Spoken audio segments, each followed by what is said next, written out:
జీవితాన్ని మార్చగలదు. ఆయన మాట నిన్ను నీ కుటుంబాన్ని కట్టగలదు.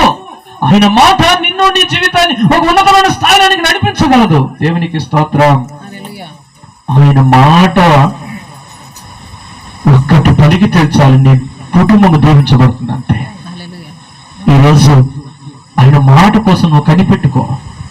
అయ్యా, నీ ఆశీర్వాద మాట నాకు వినిపించయ్యా, నీ దీవెనకరమైన మాట నాకు వినిపించయ్యా. నా శాపం పోవునట్టుగా, నా పాపం పోవునట్టుగా, నా దోషం పోవునట్టుగా, నా చీకటి తొలగిపోవునట్టుగా, నా కష్టాలు తీరినట్టుగా ఒక్క మాట పలుకు ప్రభువా. దేవునికి స్తోత్రం చెప్పండి, దేవునికి స్తోత్రం చెప్పండి. ఈరోజు ఆయన మాటకి ఎంతో విలువ ఉన్నది.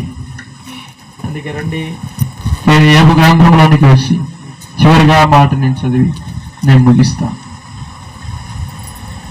17వ వాక్యం, 40:17 వాక్యం. దేవదారు చెట్టు కొమ్మ వంగునట్లది తన తోకను ఉంచును, దాని తొడల నరములు దిట్టముగా సంధింపబడినవి, దాని ఎముకలు ఇత్తడి గొట్టముల వలె ఉన్నవి, దాని పక్కటెముకలు ఇనప కమ్ముల వలె ఉన్నవి.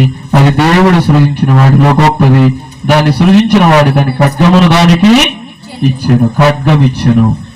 నీటి గుర్రానికి ఖడ్గం ఎందుకు ఇచ్చినాడంటారు? తను తాను రక్షించుకోవడానికి.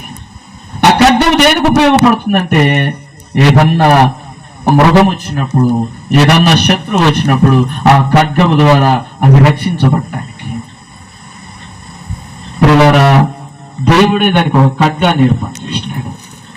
ఈరోజు మనకు కూడా దేవుడు ఒక ఖడ్గాన్ని ఇస్తున్నాడు. ఏం ఖడ్గమో తెలుసా? వాక్యం అనే ఖడ్గం. చప్పట్లు దేవుని నామని. వాక్యం అనే ఖడ్గము అది రెండంచులు కలిగినది.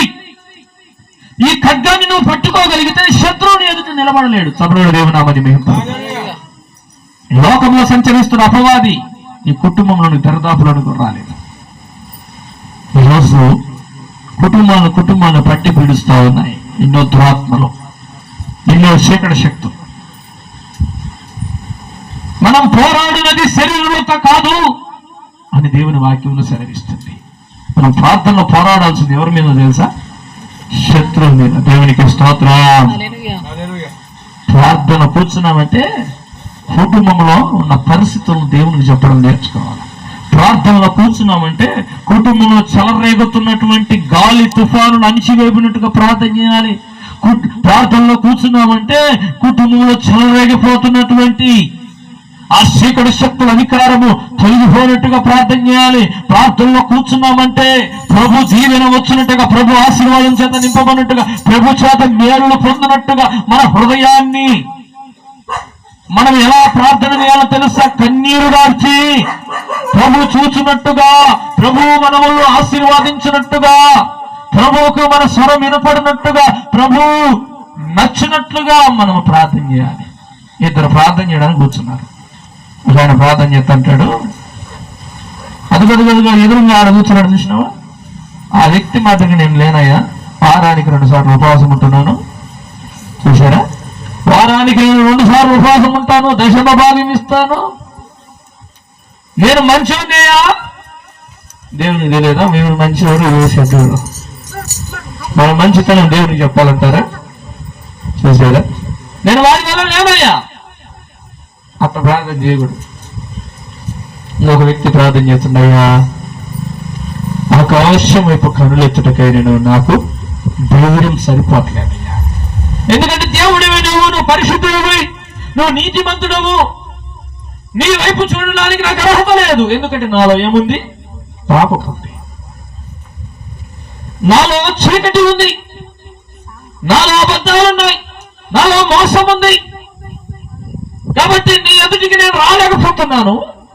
నిన్ను గూర్చి ఆ మాటలు కూడా పలకలేకపోతున్నాడు. ప్రభువా నాకు సహాయం అడగలేకపోతున్నాడు. ఎందుకంటే నీ వైపు చూడటానికి కూడా నాకు ధైర్యము లేదయ్యా.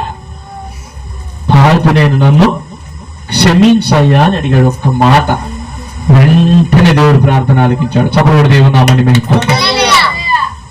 వెంటనే దేవుడు ప్రార్థన విన్నాడు, వెంటనే జవాబిస్తున్నాడు. ఈరోజు నీ ప్రార్థన కూడా, నీ సమస్య ఏందో, నీ పరిస్థితి ఏదో నాకు తెలియదు, కానీ నువ్వు ప్రార్థన చేస్తే దేవుడు వింటాడు. ఎట్లో తెలుసా? పాపి నేను నన్ను క్షమించయ్యా. నువ్వు చేసినటువంటి ప్రతి పాపమును దేవుని ఎదుట కప్పుకోకుండా దాన్ని ఒప్పుకోవాలా. ఒప్పుకొని విడిచిపెడితే దేవుడు ఏం చేస్తాడు తెలుసా? వెంటనే నీ ప్రార్థన విని నీ ప్రార్థనకు జవాబు పంపించి నువ్వు ఏమైతే దేవుణ్ణి అడిగినావో దేవుని ద్వారా నువ్వు అది పొందుకుంటావు. చదువుతాం మార్కు సువార్త 11వ అధ్యాయం చివరిగా ముగిస్తున్నాను. ఇక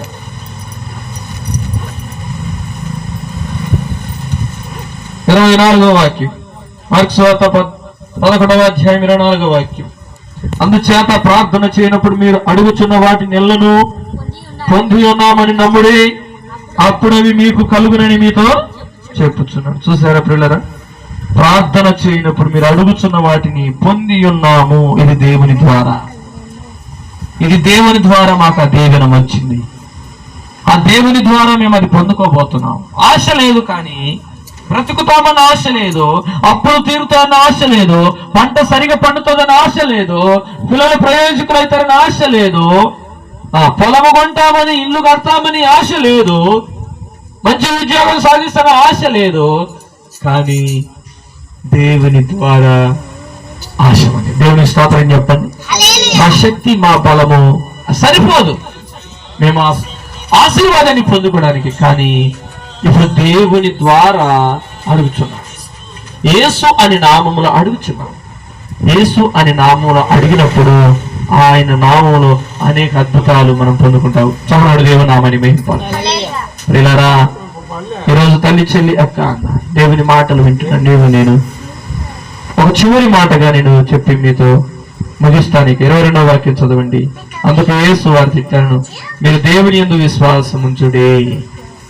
అంటే మీకు మేలు జరగాలంటే దేవుని యందు ఏముంచాలి? విశ్వాసం ఉంచాలి. విశ్వాసం లేకుండా దేవునికి ఇష్టలైనట అసాధ్యమని దేవుని వాక్యం. ఎప్పుడైతే మనం దేవుని యందు విశ్వాసం ఉంచి ప్రార్థన చేయగలుగుతామో మన ప్రార్థన ఏదైతే అడుగుతామో దేవుని ద్వారా మనము పొందుకుంటాం. తల వంచని చిన్న ప్రార్థన చేస్తాం. ఈరోజు